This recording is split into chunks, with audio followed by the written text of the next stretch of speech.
mic away from me. But good morning, buenos dias, everyone. How are you? Yeah, good. It's lunchtime. I know everybody's tired, but that was a little quiet. How is everyone doing today? Great. There we go.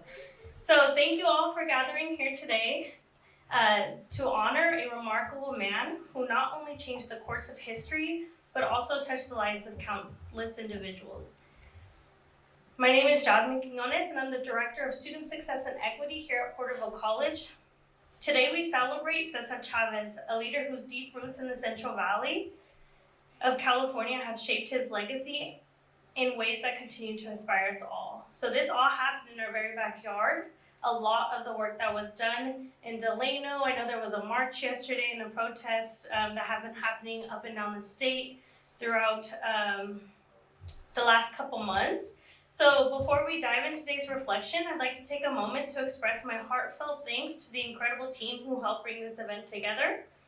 A special thank you to Student Life, the Dreamer Resource Center, CHAP, and Puente for their unwavering dedication and support in making today's event possible. As I sat down to prepare this welcome, I couldn't help but reflect on how Cesar Chavez's legacy has influenced my own family's history. My parents always made sure to share his influence and significance of his fight for justice. My mother would share stories growing up with us of how she would go to the store and my grandma would tell her they weren't going to buy grapes or certain fruits due to the protests that were happening and the picketing groups out in the local stores. My grandfather, who passed last year, still had his UFW union membership card, and my grandma still has that today.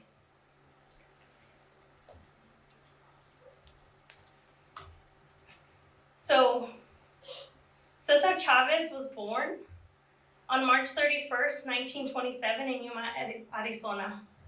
But his life's work has deeply connected to the people and land of California's Central Valley. As a child of migrant farm workers, Cesar experienced the harsh realities faced by those who labored in the fields, long hours, grueling conditions, and meager pay. His family, like so many others, was part of the migration that brought workers to California in search for agricultural jobs. This experience profoundly shaped Cesar, motivating him to dedicate his life's work to advocating for justice and equality for farm workers. In the early 1960s, Cesar and his fellow activists, including Dolores Huerta, founded the United Farm Workers, a union that would fight for the rights of farm workers in California and beyond. The UFW's efforts were focused on improving wages, working conditions, and ensuring that farm workers had a voice in the decisions that impacted their lives. Cesar's decision to bring his fight to the Central Valley was not an accident. He knew the power of the region, its vast fields, the hardworking people, and the ability to be at the heart of a movement that would change the nation. From the historic Delano grape strike in 1965 to the national boycott that followed, Cesar used nonviolent tactics, marches, boycotts, and hunger strikes to draw attention to the plight of farm workers and to demand justice. His leadership united workers across the valley and beyond, giving them a voice they had long been denied. It's undeniable that his legacy continues today. I'd like to now introduce our president, Primavera Monares, to welcome our speaker here today. Thank you. Hello, everyone. I would like to introduce an incredible individual, Tanis Ybarra, who was born in Donna, Texas in 1945. He moved to Sanger, California in 1952 and graduated from Sanger High in 1964. He enlisted in the Marine Corps on October 4th, 1965, and received an honorable discharge on October 3rd, 1969, and is a Vietnam veteran. Mr. Ybarra received an AA degree from Reedley Community College, his bachelor's degree from CSU Sacramento in 1973, where he obtained a secondary teaching credential and received the Alumni Outstanding Leadership Award, and completed his graduate work at the University of San Francisco in 1986. After graduating from CSU Sacramento, Mr. Ybarra went to work with the United Farm Workers of America, retiring in 2014 as the National Secretary Treasurer. Mr. Ybarra served on the Sanger City Council and as a mayor he was a mayor from 1980 to 1982. In 1984, with his wife, they opened and operated a business, which is still in operation. Mr. Ybarra has always been involved in community affairs at the local, state, and national level. He currently serves as president of the UFW Foundation, secretary, and serves as a board member of the Cesar Chavez Foundation and is a trustee of the RFKJDLC Trust Fund. Please welcome Mr. Tanis Ybarra.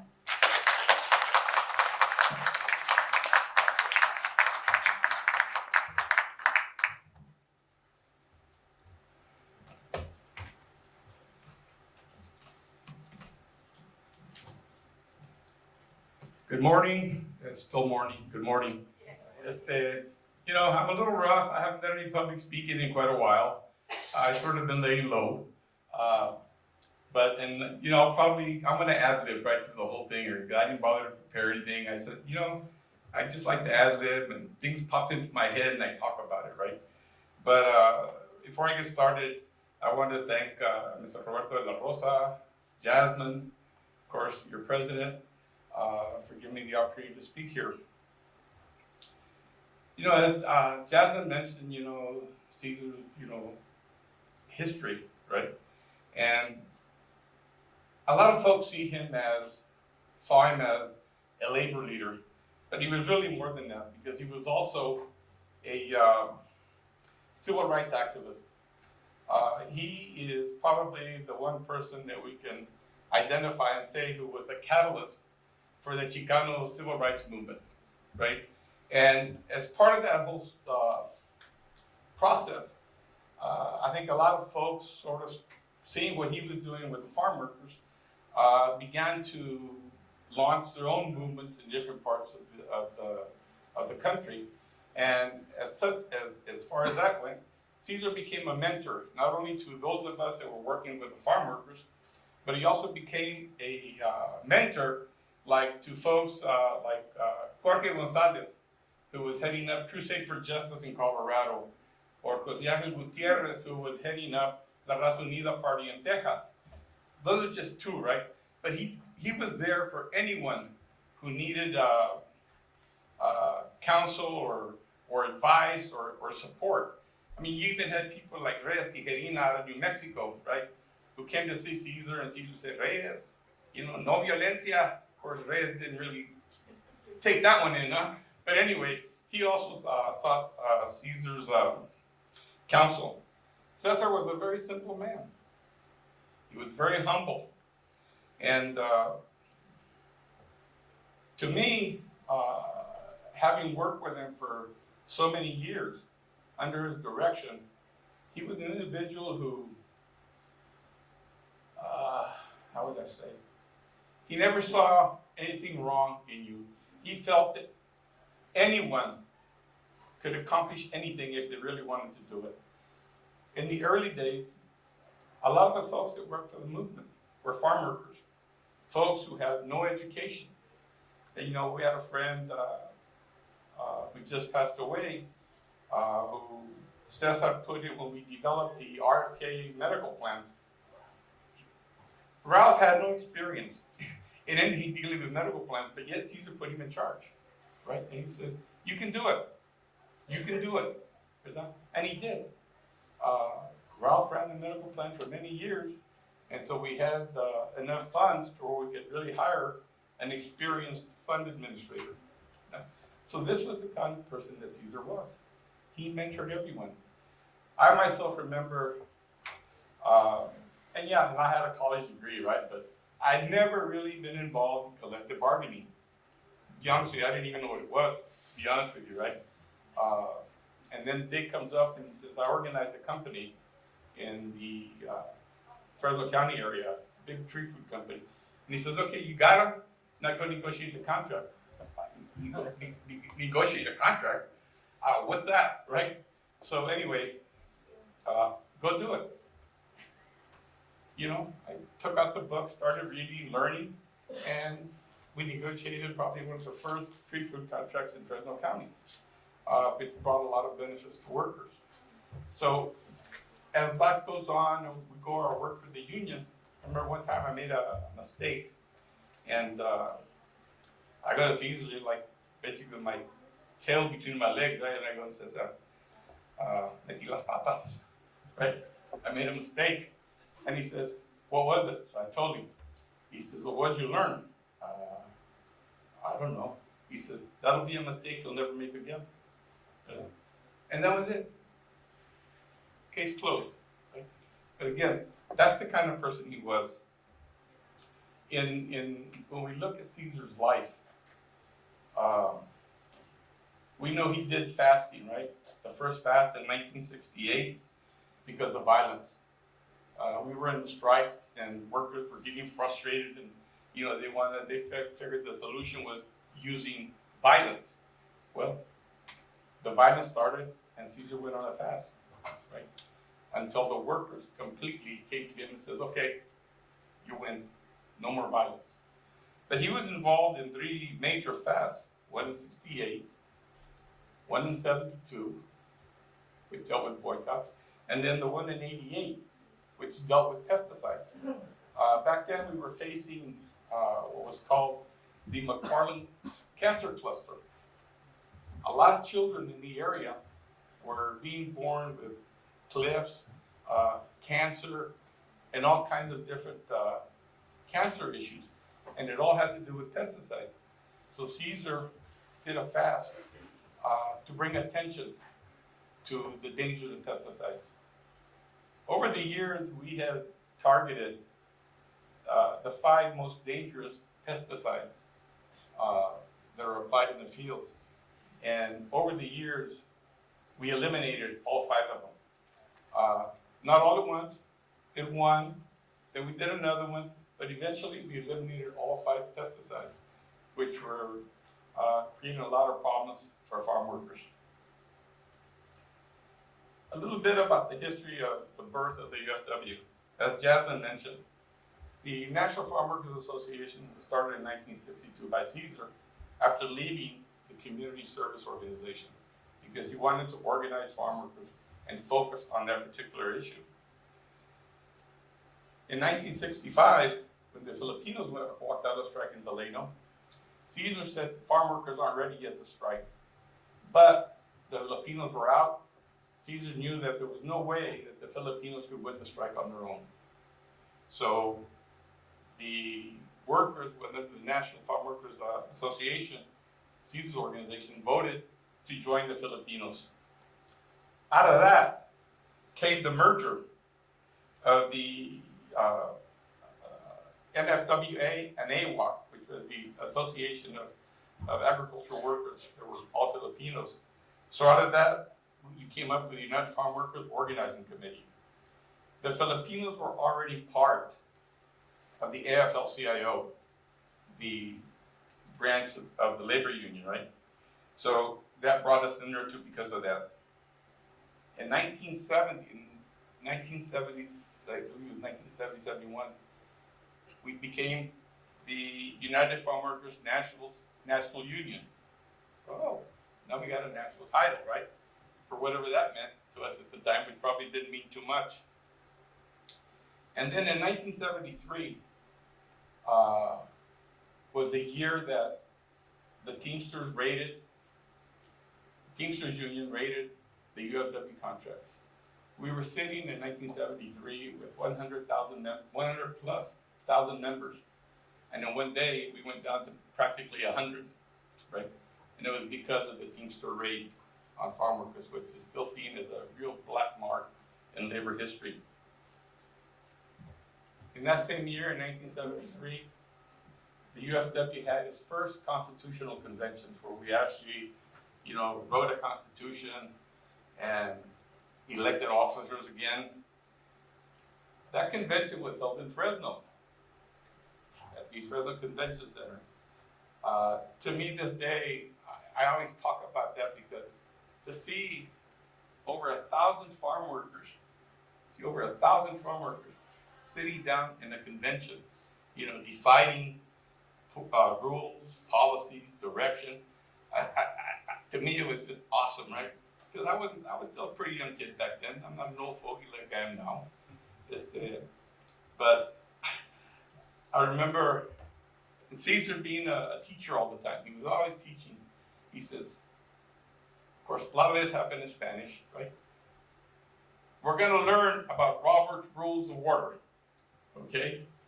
And so it went on, and just to tell you the magnitude of what farm workers were like, what farm workers were in that area compared to now. At that convention, we were translating in 6 different languages: English, Spanish, Arabic, Punjabi, and 2 dialects of Filipino, right? So it was a massive, massive enterprise that we were engaged in. And I remember at one time, a worker would stand up. A lot of us, if the press was there, we did it in English. If there was no press there, we did everything in Spanish, right? Just made it simpler for the workers. I remember one time Cesar says, a worker stands up to say something, and Cesar goes, "You're out of order. We got to follow Robert's Rules of Order." And another worker said, "Cesar, pues quién jodidos es este Roberto que le tenemos que hacer caso?" Okay? So then Cesar goes into his whole explanation. As a matter of fact, I think Dolores came up and did the whole explanation on Robert's Rules of Order. And everybody settled down, right? And from then on, the convention went on. But that's really how the whole UFW has come about, right? And since then, there have been a lot of conventions. The UFW has never been able to get back to its glory of a huge membership. But Cesar always said that the true legacy of a leader is if, when he passes away, if the organization he started is still there, then he was successful. And to this day today, Cesar passed away, 30 years ago? And the organization is still there.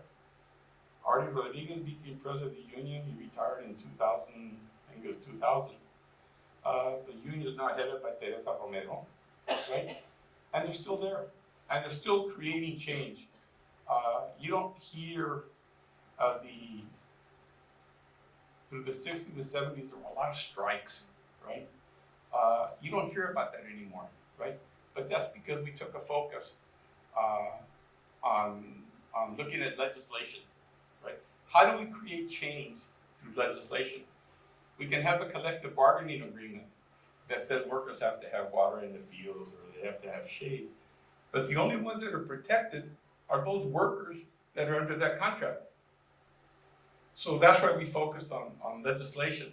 Like when we passed the legislation for heat, workers working in the heat because workers were dying with the whole thing on climate change and the heat is very different.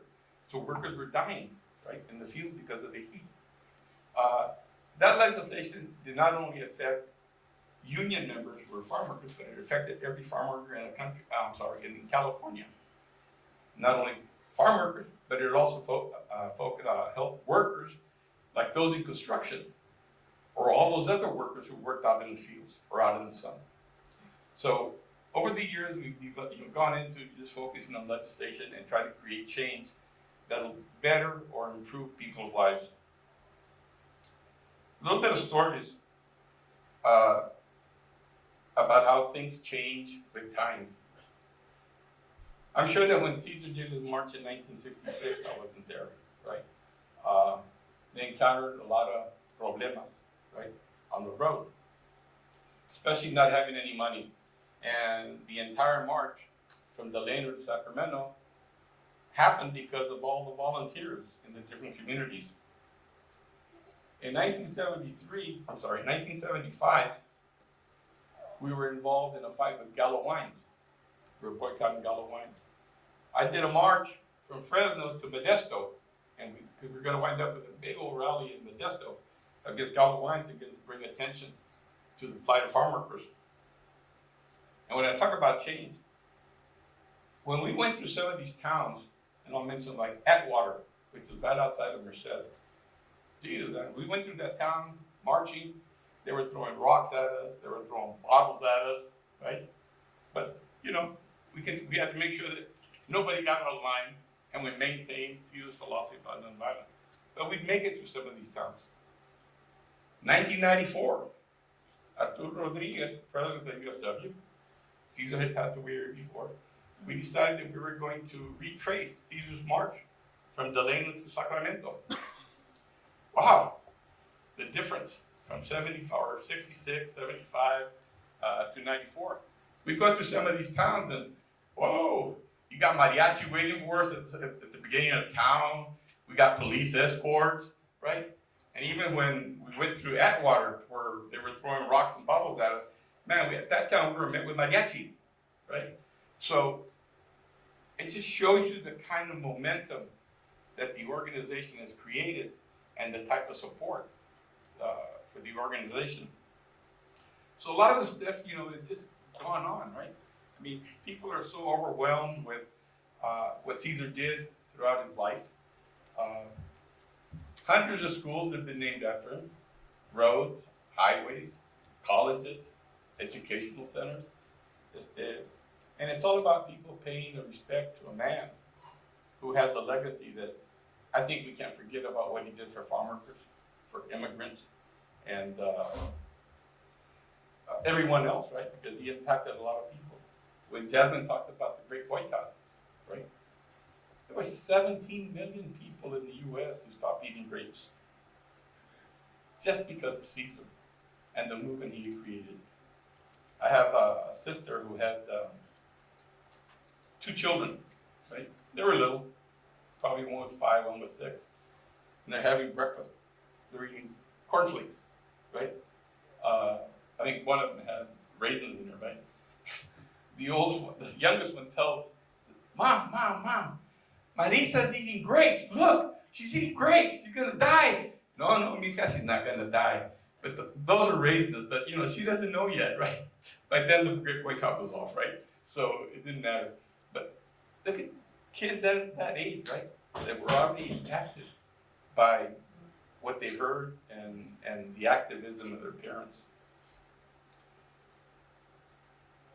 I don't know how many, I was going to say earlier when I was driving over here, I was thinking about what I was going to say, and I said, I don't know how many folks here are whose parents were involved in the UFW back then. Probably not. Probably your grandparents, if they're as old as myself and my colega here, Robert and Teresa de la Rosa, right? Or your great-grandparents. Those are all heroes of this organization. Yes, Cesar was the founder of the UFW, along with Dolores. But when we look at heroes, it's really all those farm workers who sacrificed their lives to improve their lives. Over the years, a lot of folks who got involved, a lot of young people, were being paid $5 a week. I mean, basically, I think of course they gave us food to eat with a lot of young folks, most of them single. They were carrying this movement. And of course the farm workers were the real heroes because they stood by the movement. During the 70s, thousands, 73, thousands of farm workers went to jail. Thousands. I think in 1973, I probably went to jail 7 times, right? And we went to jail for civil disobedience. The agricultural industry, with all their power, controlled the sheriffs, controlled the courts, and they threw out these injunctions that we couldn't say strike, we couldn't say boycott, we couldn't picket, we couldn't march. And of course, Cesar was about, okay, we're going to do it anyway. And there was those of us that were still behind him. Like I said, all these farm workers who were heroes that followed his direction. So thousands of us went to jail, right? Not only men, women, children. At one time, I was in jail. My mother was in jail. My sister, who was 10 years old, was in juvenile hall for being on the picket lines, right? And I remember the story when they go to tell them, they tell the children, we want you to, sign here and you can go out I go, how about our mothers? The children, even at that age, said, we're not going out of this place until you release our mothers. Then they went to the mothers. He said, if you don't sign that you're not going to participate anymore in these strikes, we're going to turn your children over to protective services. So sign. The mother says, no. When you let our husbands out, we'll go out too. So eventually, the courts, the police capitulated, right? And they let us all out, right? Cesar was a very, very, very smart strategist. I remember one particular incident. He says, Tanis, we're going to face a big challenge. I don't know how long it's going to take for the attorneys to be able to win this thing, right? He says, but I need you to go to jail. And I go, okay, all right, fine. He says, I need you to take 350 farm workers with you to jail. Make sure none of them are on, what do you call it, medicines you have to take all the time. Anyways, they can't be on medications that they have to be taking all the time, right? Make sure they're not sick. So I basically handpicked 350 people to go to jail with me, right? We went to jail. The jails were already full to begin with, but they put people in jail, let them out a couple of days later. They let all the juvies, all the kids who were in juvenile hall, out, and that's where they put me in my group. And it took 13 days for the attorneys to win the case, so we spent 13 days in jail. And I think at the end we didn't really want to leave. They had these fantastic Chicano cooks in that juvenile hall. Fantastic food they were cooking, And about the second day, the attorneys came in and said, Tanis, Cesar says you gotta fast. Jerry, do I look like I fast? And so I had to organize the guys and go inside, and we fasted for 13 days, right? Which brought more attention to the issue that we're trying to raise. And eventually the attorney won the case and let us out. So these are stories that really happen in the movement. And that's just one of them. There's hundreds of these stories that probably will never be in a book, right? Because those that lived them, in my case, don't even have the initiative to sit down and write them, right? I like to talk about them, but not write them, right? But that's just what the UFW was all about. Since then, when you talk about what is created with the movement, right now, of course, we have the UFW. We had the National Farm Worker Service Center, who Cesar said he knew that the UFW, the union, could better the lives of farm workers in the fields. But when workers went home, they also had problems. Be they medical, be they lack of food, be they lack of housing, immigration, those type of issues. So he decided to form the National Farm Worker Service Center, which would then in turn do like some of the services that La Raza does, right? The National Farm Worker Service Center now is called the Cesar Chavez Foundation, which Roberto and I are both very fortunate that we serve on that board and continue to create change. Cesar established a credit union for farm workers. We probably had the first rural clinics in the San Joaquin Valley. And then we continued with those for a few years until the government started providing funds for rural clinics. Once that started happening, then we said, okay, we no longer need to do that. So we closed our clinics down and let the government deal with it now. We have Lupe, which is it's a community union. Lupe stands for La Unión del Pueblo Entero. They were, for many years, operated under the auspices of the UFW. But then we decided that we would form, make it a 501c3, a nonprofit. So we came up with the name Lupe, and so Juanita Valdez Cox headed up that organization for many, many years in Texas, right? And that organization is still functioning with a new director, a young woman who is a college graduate, right? And is still operating that organization. We have the trust funds, medical funds, right, that we created for the workers. We now have farm workers that are receiving pensions, right, which was unheard of. We have a medical plan for farm workers, right? So these are just, and that's just a few of the organizations that were created over the years. Cesar was a person who was not afraid to take a risk at creating something.